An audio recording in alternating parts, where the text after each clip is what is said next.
More than 400,000 Americans died fighting in the Second World War.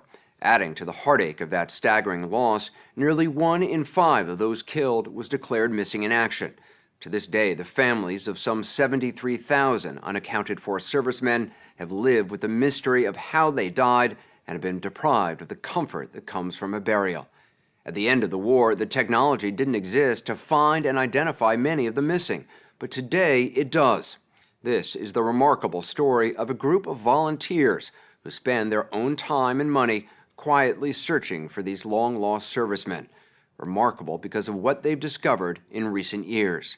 They're doing it, they say, for the fallen and their families, and focus on Palau, a Pacific island nation that saw some of the fiercest fighting of the war 70 years ago, a place some pilots called a forgotten corner of hell. Fly today over Palau's 586 small islands and miles of barrier reefs, and you'll see no sign of the carnage that once occurred here. But beneath the jungle canopy, you can still find the rusted ruins of Japanese anti-aircraft guns, and in the clear blue water, a graveyard of planes and the men who flew them. As the Second World War raged in the Pacific, the islands of Palau were teeming with Japanese soldiers and under attack by American planes. The skies overhead were filled with Hellcats, Corsairs, Avengers, and B-24 Liberators. On September 1st, 1944, this B-24, number 453, and its crew took off on a bombing mission. A Liberator is hit. 453, like the B-24 in this newsreel, was shot out of the sky and disappeared into the sea. It was one of more than 200 American planes lost over Palau during the war. Our Pacific Island warfare is not cheap. This was a tough place. This was no pushover. There was as much anti-aircraft fire available in this part of the Pacific as anything that was over Tokyo. Today, Dr. Pat Scannon leads a group of volunteers that look for the wreckage of American warplanes and the missing airmen who flew them, including 453 and its crew of 11. They call themselves the Bent Prop Project. Many have military backgrounds. With permission from the Palauan government, they come every year, paying their own expenses to search in the sea and on land. I think that's what took my breath away when I saw that star and bar. When Scannon's team finds the remains of Americans, they inform the U.S. military, whose job it is to recover and identify the missing airmen. It all started when Scannon was vacationing in Palau 20 years ago and came across the wing of a B-24 with its propeller sticking out of the water at low tide. The bent prop gave the group its name. Did it surprise you that it was still there? Oh, absolutely. That moment you saw that, what did you think? I think somebody died there. The wing and engine of the B-24 Scannon found in 1993 are still here, the propeller undisturbed in a few feet of water. Scannon says he hasn't been the same since he first found it. It's one of those special moments in life where from one step to the next, I knew I had to know what went on. It just was wrong to me that this wing is sitting here and nobody knows anything about it. Finding the answers rarely comes easily or quickly. Scannon's team spent 10 years looking for 453, acting on hunches and old battlefield reports. But it wasn't until 2004 and a tip from a local fisherman that they finally found the wreckage. That's the tail section of the plane. It was about a mile away from where they'd been searching all those years. A mile away underwater is, you might as well be on the moon. We spent years doing grid searches in the area that we thought it was. Searches just methodically, square by square underwater? Square by square underwater. Because we knew it had to be here. B-24 is a big thing. And at least on the map, these waters don't look that big, so how hard could it be? At least that's what we thought. Well, it turns out it's hard. We went to 453 to dive with Pat Scannon and his team. The site is now protected by the Palauan government. When you first enter the water, it's only a few seconds before you see the first signs of the plane. The plane impacted, and as it hit the water, and that's why it's now laying in sections. At first, you might mistake it for coral, and in fact, coral has been growing over it. And over here, you can see the propeller At the end of the game, it's not about finding aluminum. It's not about finding wreck sites. It's about finding the MIAs who are no longer MIA. The remains of 8 crew members were found at this site and later recovered and identified by the U.S. military. One of the men was Jimmy Doyle, a 25-year-old Texan who was 453's nose gunner. You can still see the turret where he was sitting when the plane crashed and where his remains were found. That diver pausing in the spot is Jimmy Doyle's grandson, Casey Doyle, an active-duty Marine who now volunteers with the Bent Prop Project.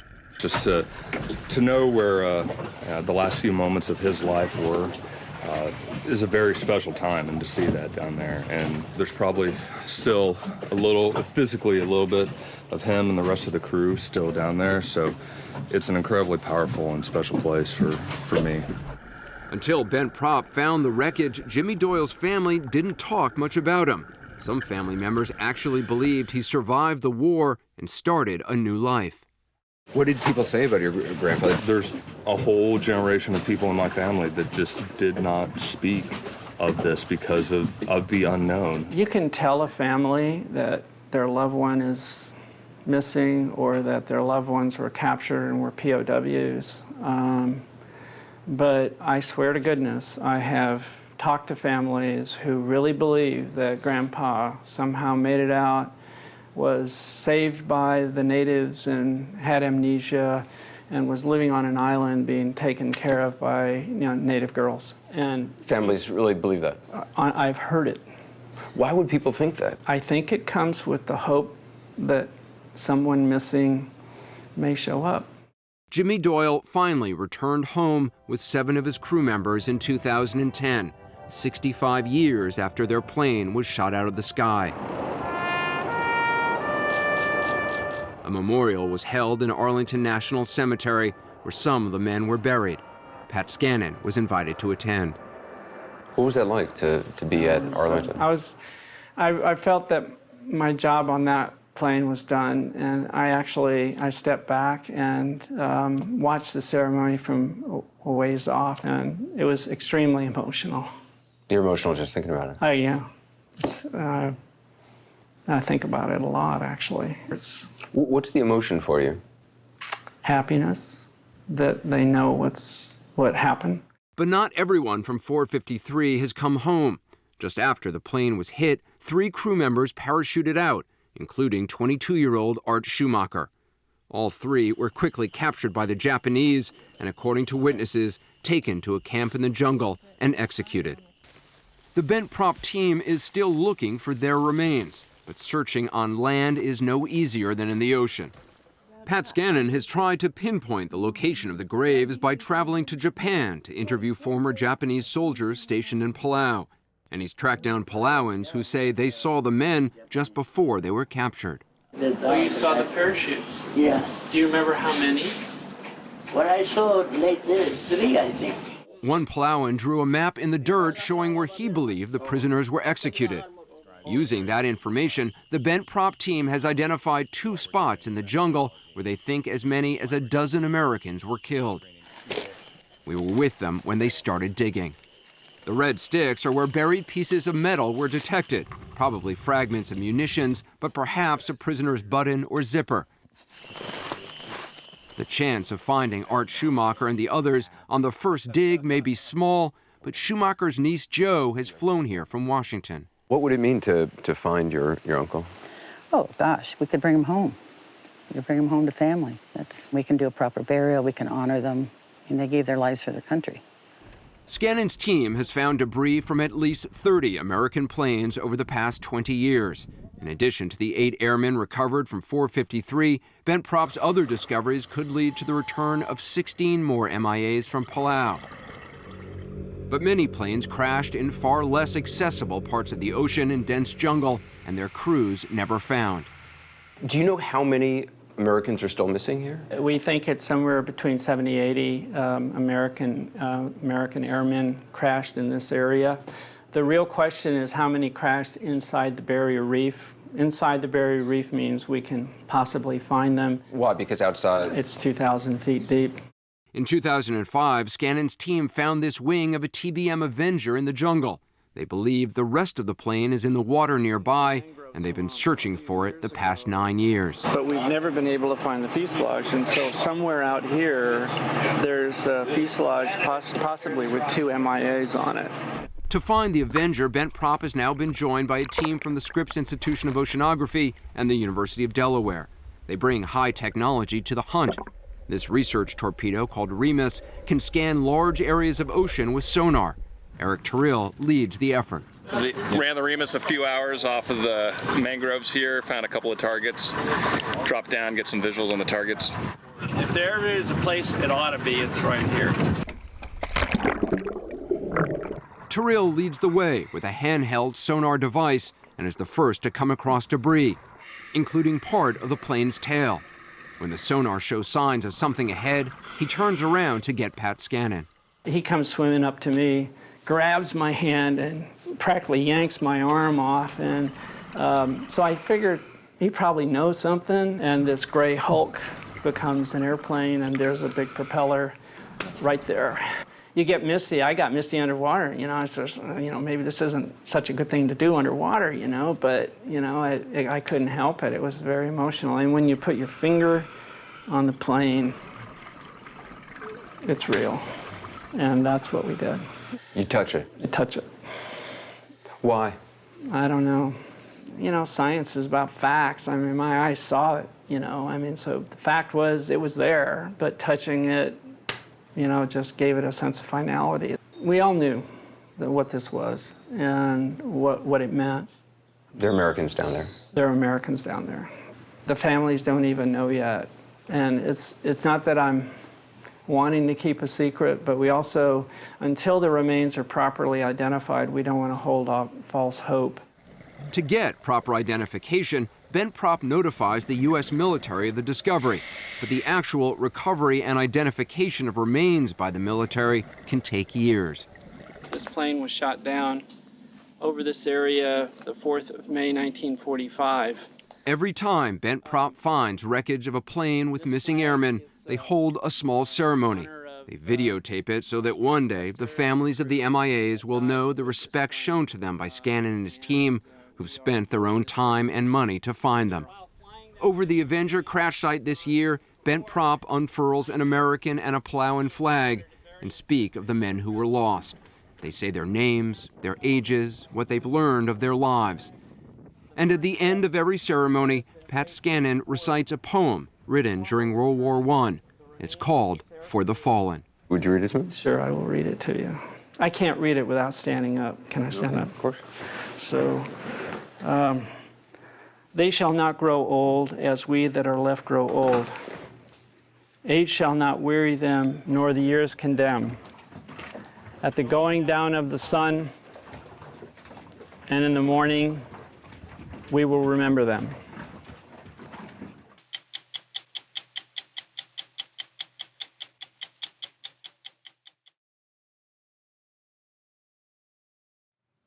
The spot where the Columbia River spills into the Pacific Ocean at the border between Oregon and Washington State is where Lewis and Clark ended their journey of discovery in 1805, with Clark writing in his journal, "Ocean in view, oh joy." But it's not all joy. In fact, it's one of the most dangerous inlets in America. A high-pressure torrent of water pours out of the huge river's mouth and runs right into waves that have been moving across the Pacific for thousands of miles. It's precisely because of this powerful aquatic collision that elite members of the United States Coast Guard come to this place once each year, determined to earn the coveted certification as surfmen. On the bow. Here comes a big one. Touch your head. On the starboard. On a wet February afternoon, we're on board a 47-foot U.S. Coast Guard motor lifeboat with Chief Eric Kelly at the helm, driving through breaking surf barely 100 yards off the beach. I have another swell right up here. And another one right behind there. Exactly. At the time, Kelly was chief instructor at the Coast Guard's National Motor Lifeboat School. This was the first day of class, and the 3 students on his boat were studying his every turn of the wheel and calling out approaching swells. You got a saddle, starboard bow. Touch your head.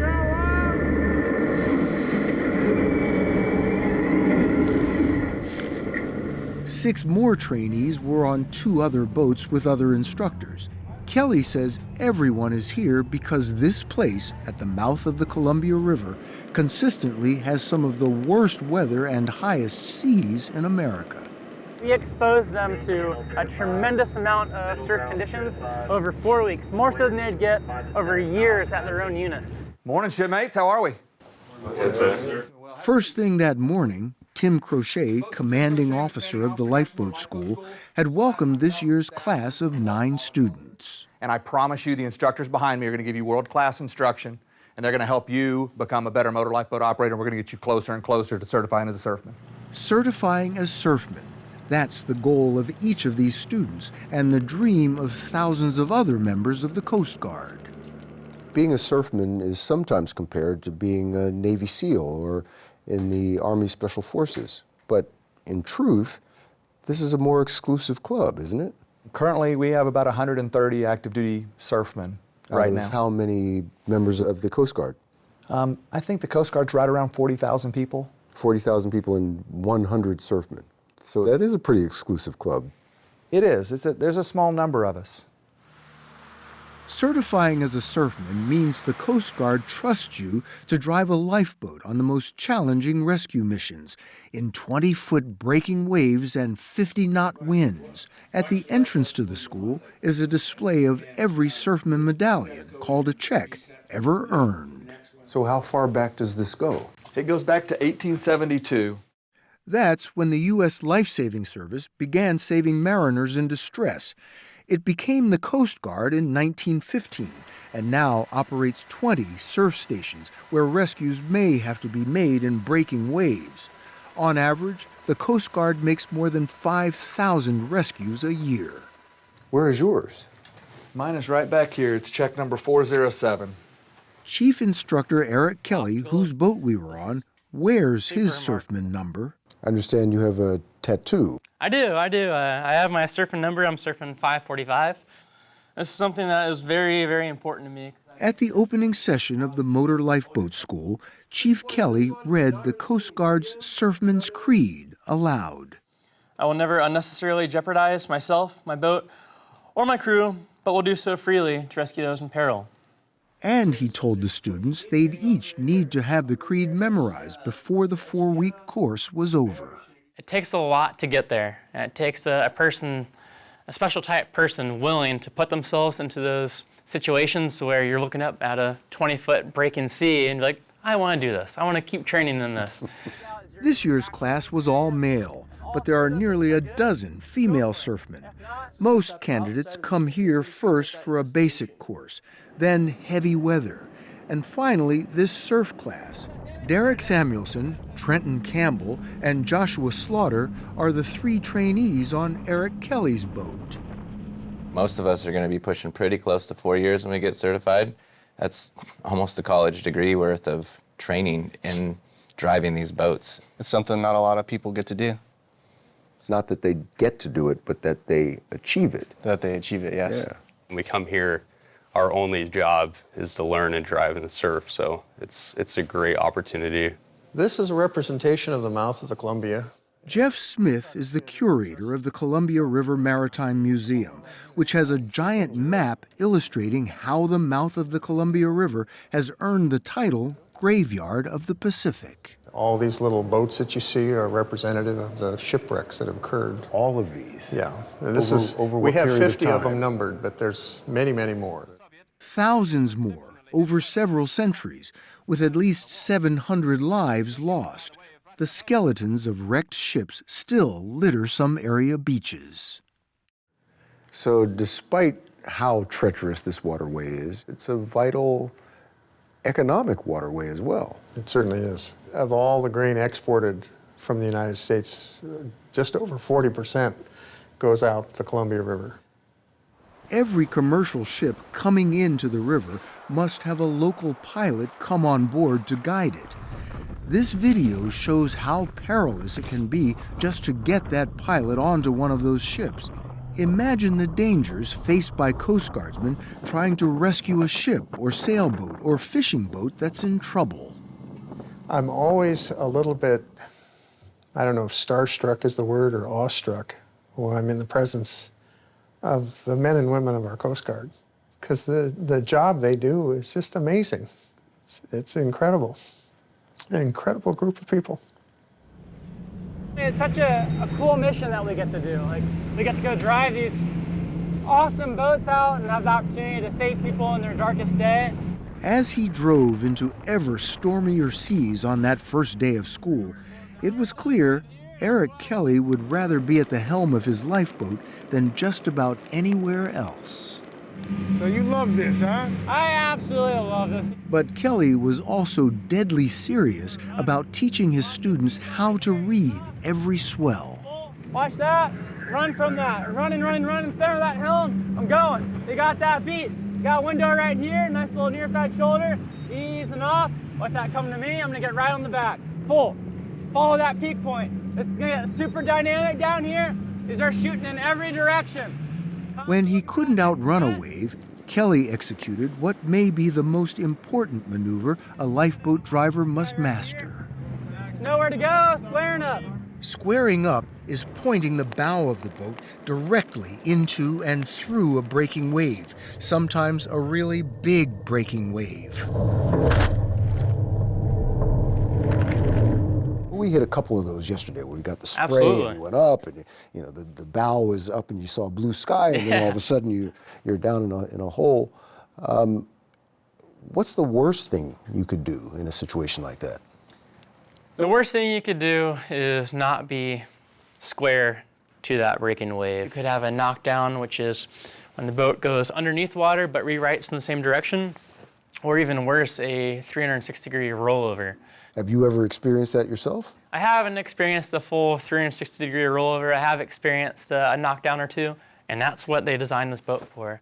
That design is seen in this demonstration video, but out in the surf, Eric Kelly was showing his students how to avoid ever having to test it on a real mission. How long before you let the students take control of the boat? So starting tomorrow, we'll do another demonstration of wherever we're going to train. And then students are on it for the remainder of the course. Hold on.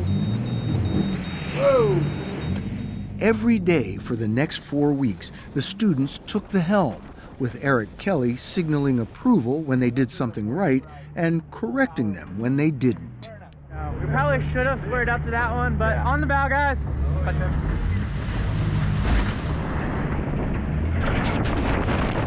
Students drove in every kind of condition and ran simulated missions like pulling someone, in this case a dummy, out of the water.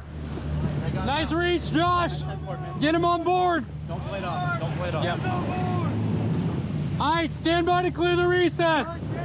Sometimes a real rescue mission can supplant the simulations, as when the boats were making one last training run on graduation day 2023. Sure enough, we heard a mayday for distress go out over channel 16, the radio frequency. I think I might be taking on water. Hurry up. By the time the 3 training boats spotted a white boat called the Sandpiper with 1 man on board, conditions had gone from mild to mad. And at this point, we're facing 25, 30-foot, 35-foot breaking seas, 50 knots of winds. It's raining, hailing, and very, very dynamic. Far too dynamic to have any chance of towing the vessel to safety. It was also graduation day for the Coast Guard's Advanced Rescue Helicopter School, and they dropped a rescue swimmer named John Walton into the water. You can see him paddling furiously. It was his first rescue, and they deployed him, and he was able to retrieve that individual off the Sandpiper right as that 30-plus foot break rolled that boat multiple times. It's hard to imagine how either the rescued or the rescuer survived that, but they both did. But really seeing how the Coast Guard work together and have one of the coolest rescues I've had in my entire career. On graduation day. On graduation day for these future surfmen. Graduation day for this year's class was far more placid.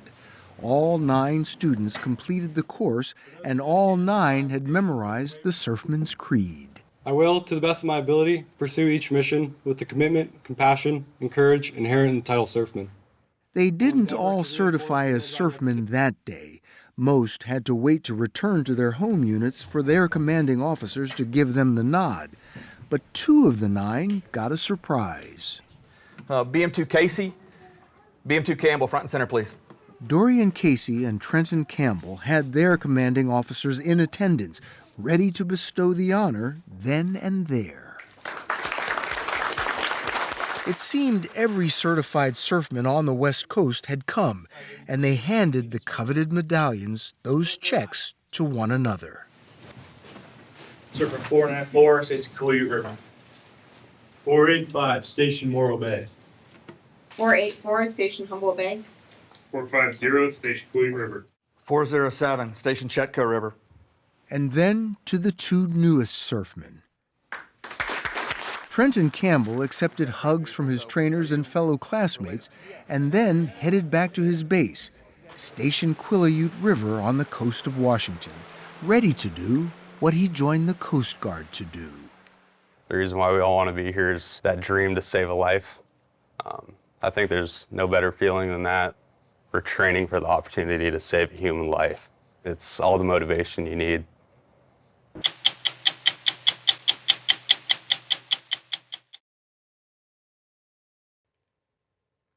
After Hamas launched its deadly terrorist attack in Israel this past October, and Israel began its unrelenting war in Gaza in response, President Biden warned Iran and its proxies in the Middle East to stay out of it.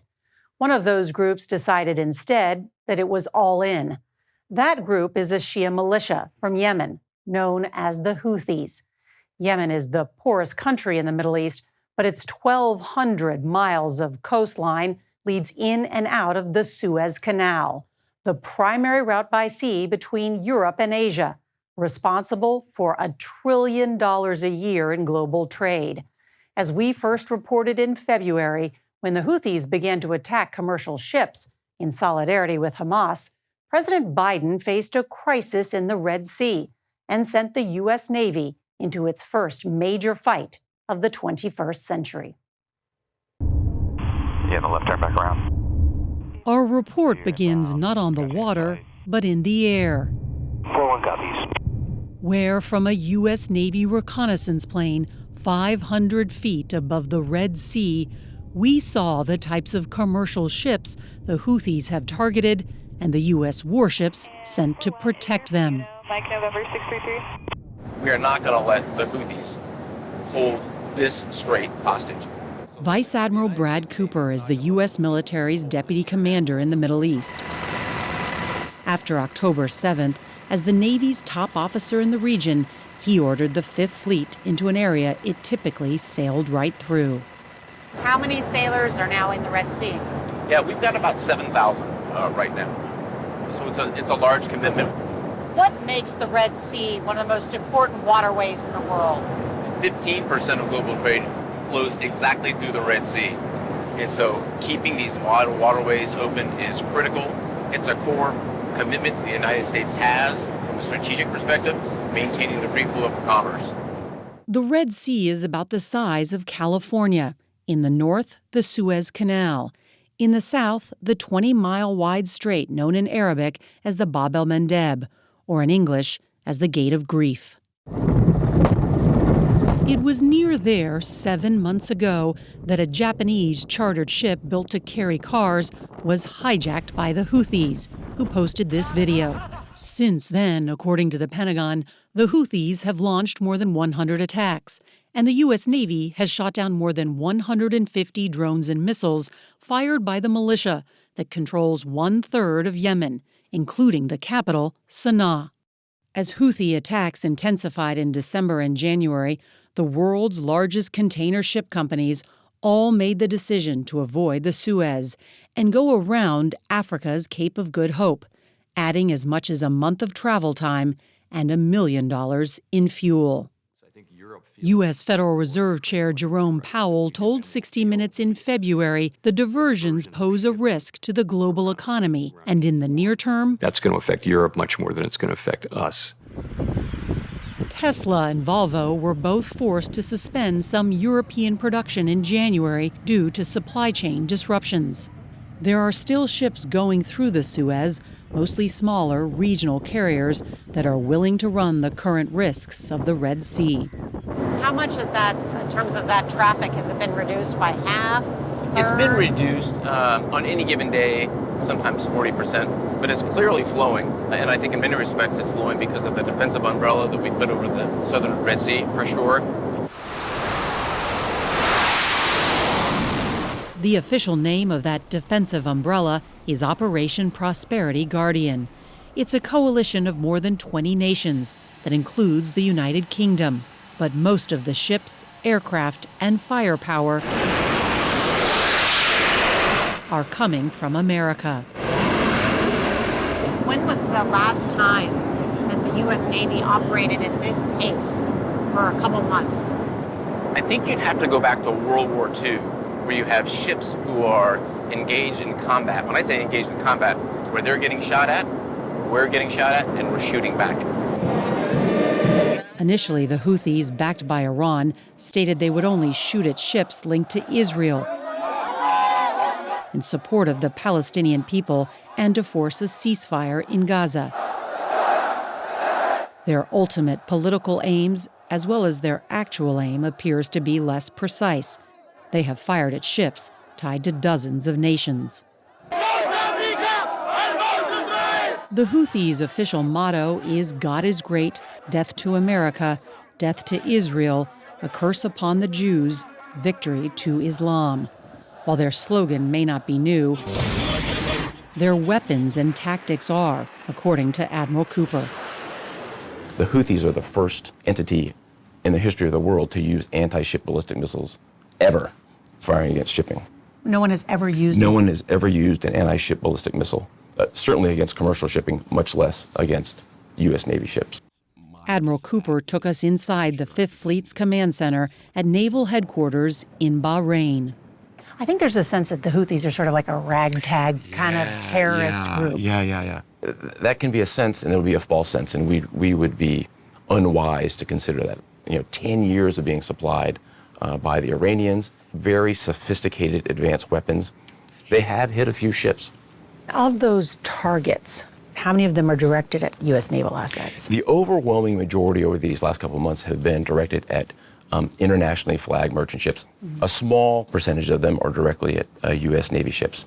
What kind of damage would one of those anti-ship ballistic missiles do on a commercial ship? Well, let's go right here. This is exactly what it looks like. The Houthis attacked it, and you can see in practical terms what the damage was. The Houthis also have inexpensive Iranian-designed attack drones in their arsenal, like the 15-foot wide Samad, with a range of up to 1,100 miles. Some of their anti-ship ballistic missiles resemble the Iranian weapons seen here and can hit targets up to about 300 miles away. If there is an anti-ship ballistic missile launch, this ballistic missile travels at about Mach 5, about 3,000 miles an hour. How much time is there between a Houthi launch and then it could reach a U.S. ship? If it's coming toward them, now just put yourself in the seat of the destroyer captain on that ship. He has about 9 to 15 seconds to make a decision that they're going to shoot that down. It's intense. To speak to one of those destroyer captains deployed in the southern Red Sea, we took a 5-mile helicopter ride from the USS Dwight D. Eisenhower over to the USS Mason, where we met Commander Justin Smith. The destroyer is one of 4 American warships in the area that have shot down 20 of the Houthis' anti-ship ballistic missiles. How quickly can you see those? Anywhere from 1 to 2 minutes out, and providing me that decision space to give me the 9 to 15 seconds as the captain of this ship on what my actions are going to be. You made it sound like that's a lot of time, 9 to 15 seconds. It doesn't sound like much. It seems very small and very short in duration, but my crew has that ready proficiency to be able to engage. We learned that so far, the Navy has fired more than 100 of their standard surface-to-air missiles that can cost as much as $4 million each. Roger, over. The decision to fire one at an incoming Houthi missile or kamikaze attack drone is made in the ship's Combat Information Center, or CIC. 3703. We can be attacked at any time in any place. That's where Commander Smith showed us a video of the USS Mason doing just that. You'll see an intercept here followed by a quick explosion, showing a successful engagement. The weapon systems that you have on board here, and specifically the standard missiles, those are expensive weapons, and you're using them to shoot down $10,000 drones. Is that worth it? I don't think you can put a price tag on safety and the defense of our sailors on board.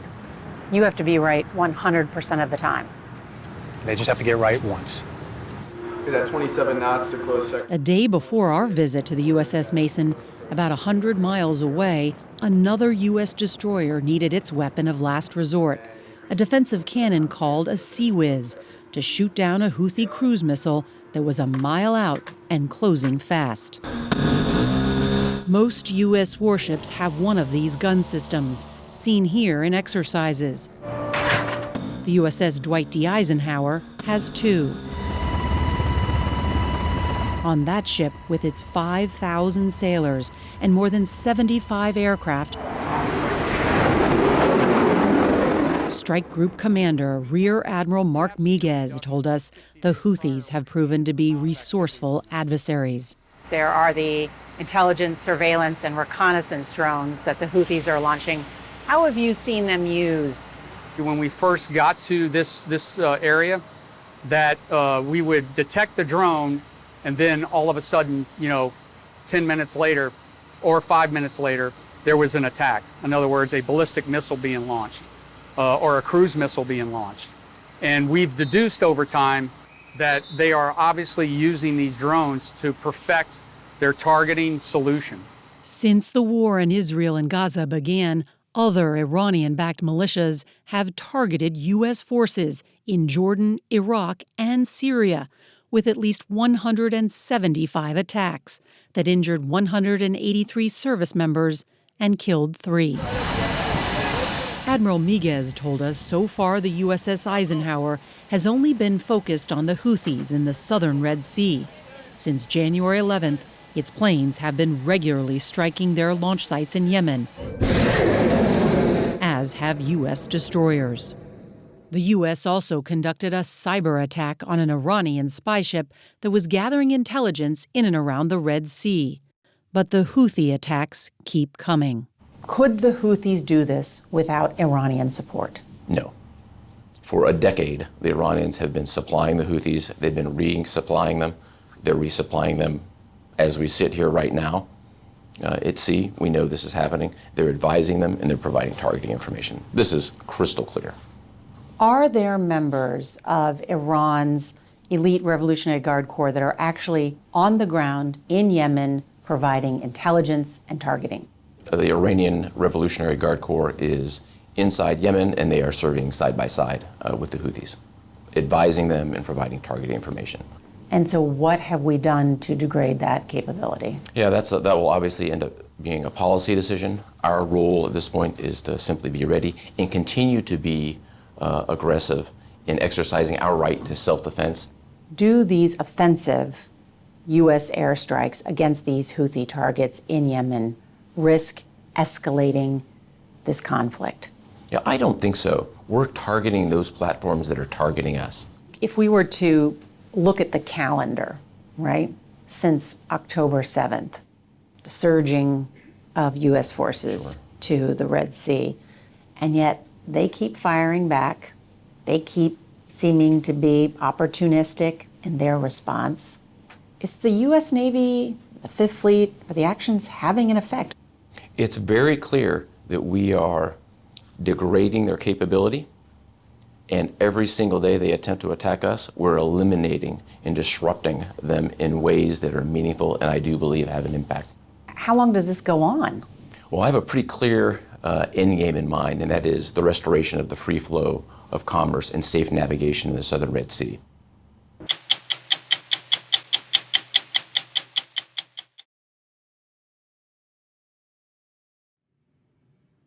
One weekend a year, nearly 1,000 military veterans assemble in a camp in San Diego.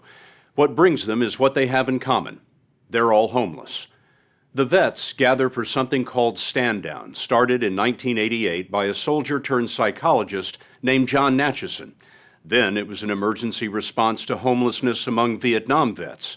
But 23 years later, Natchison is welcoming the generation from Iraq and Afghanistan. Stand Down is a 3-day campout that's part jobs fair, part health clinic, part sobriety meeting. The name is a military term for the time when a soldier can put down his weapon and stop fighting. The homeless go for a shot at redemption. We went to understand why so many people who served their country find coming home so hard. Hey, good morning, you guys. How you guys doing? We're gonna have a great stand down this year. It's a Friday morning in July. John Natchison is greeting his troops. Good to see you. Yeah. Hey. Homeless vets and their families who'd waited all night to get in.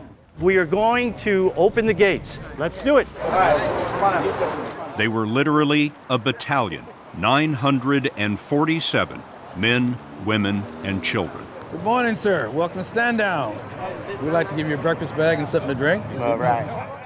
When people come in, they're instantly transported back to the military, a time when they wore the uniform, where they were proud, where they were walking tall. You want them to remember a time in life when they were proud of themselves. I want to evoke that person in them.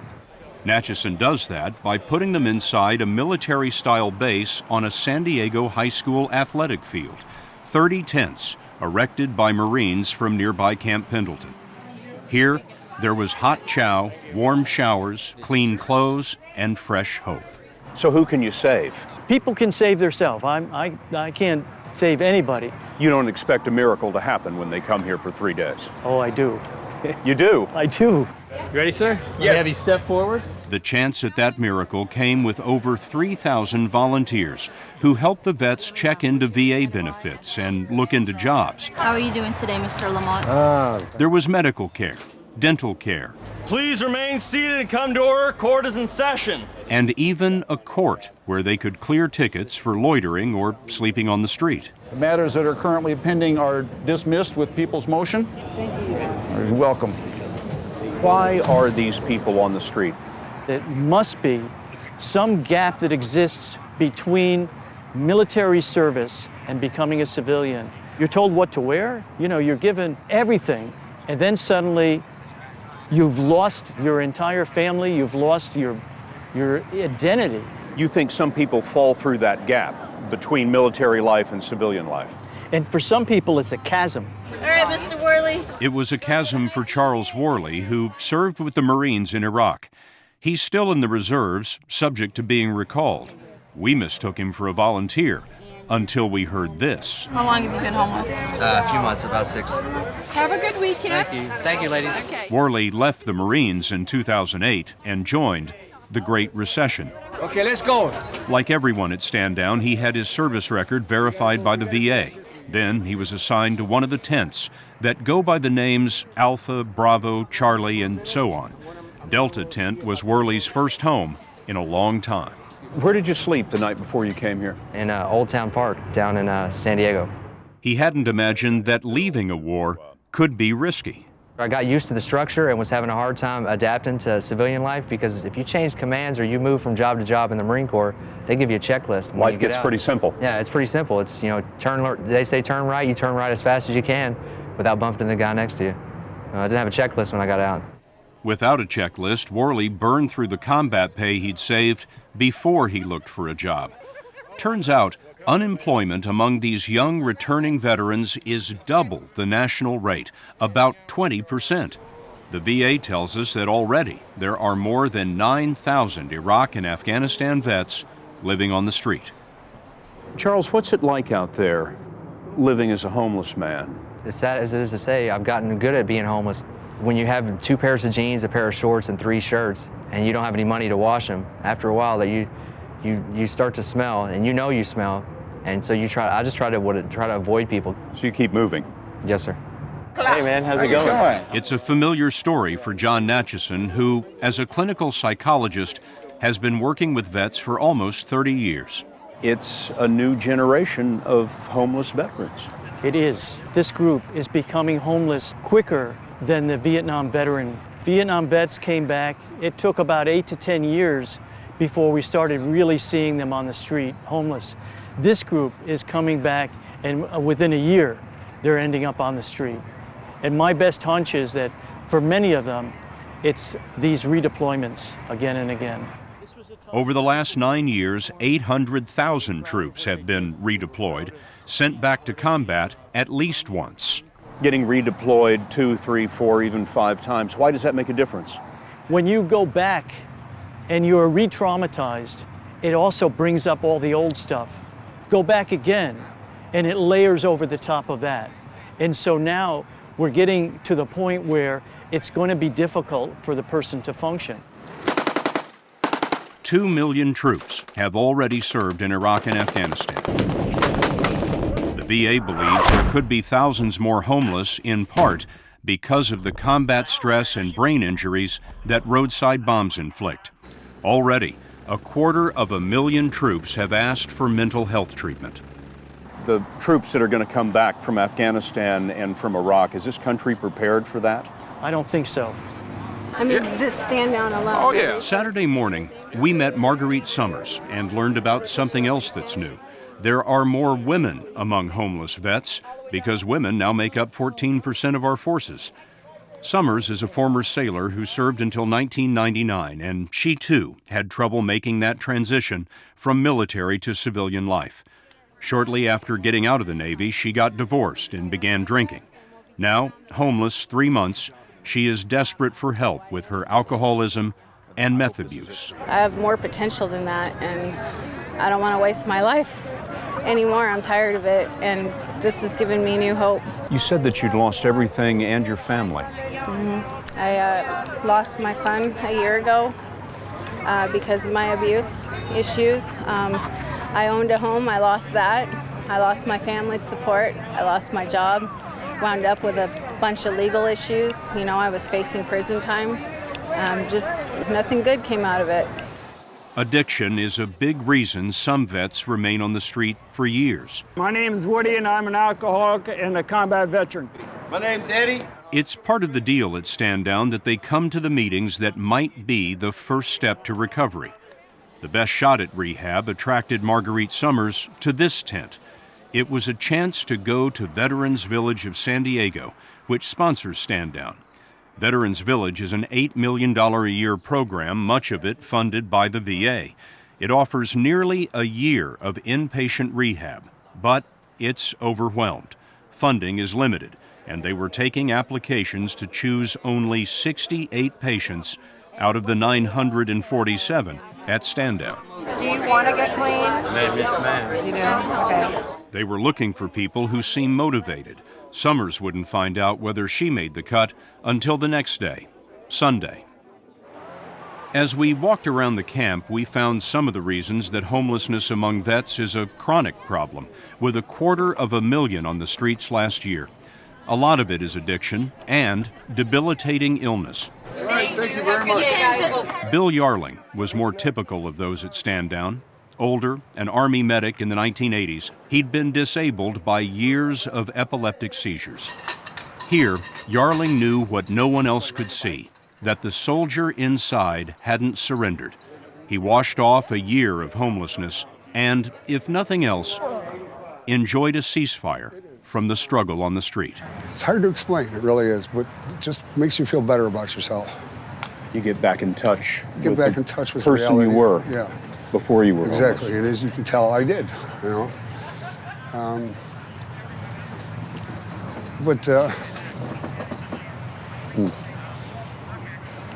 it's not easy living on the streets. Okay. Yarling came looking for housing, but he found what Charles Worley discovered. Sometimes the programs don't match the need. No, I have a bed problem. I need somewhere to sleep. And if telling them I have an alcohol problem gets me a place to sleep, I'll sit through the AA meetings and the classes so I can go to sleep at night and not have to worry about anything. Worley and Yarling couldn't get into available housing because they don't need rehab. There are other programs that provide housing for thousands of vets, but they cover about 20% of the homeless. So we just wasted our time, didn't we? Texted every day, you know. Stand Down can't track 1,000 homeless vets, so there's really no way to know how many might have picked up a lead on a job or a home, or how many decided finally to stick to their recovery meetings. What we could count were those chosen to go into that Veterans Village inpatient rehab program. Sunday morning, the vets came in one at a time, and most heard there was no room for them. Ouch. Marguerite Summers, who had no place to go, came in next. You followed through this weekend, and we think you'd be a great candidate. Okay. Congratulations. I made it. Why do you think you can do it now? I know I have that hope restored in me, and I have the resources, and I just know that's what I need to do now, and I want it for myself. You know, I'm done living like this. All right, we need everybody in this picture. Come on now, everybody in this picture. Sunday afternoon, Ready? Yeehaw! Stand Down ended with what they called graduation. Come on down. Left, right, kilo! They marched with military pride for one last shot of self-esteem.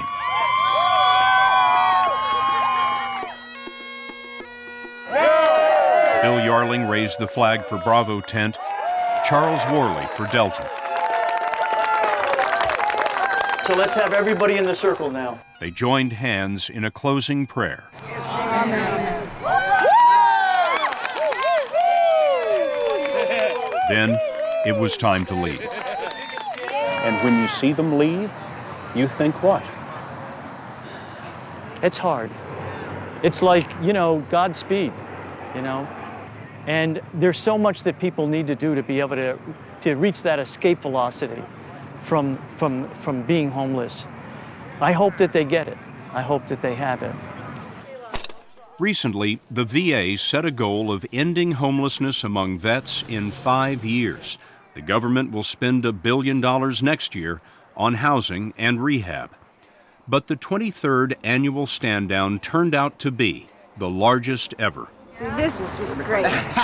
Marguerite Summers was among 68 who drove to rehab, while 879 others, including Bill Yarling and Charles Worley, picked up their burdens to rejoin their battles. Fresh troops fell in with a column that spans generations.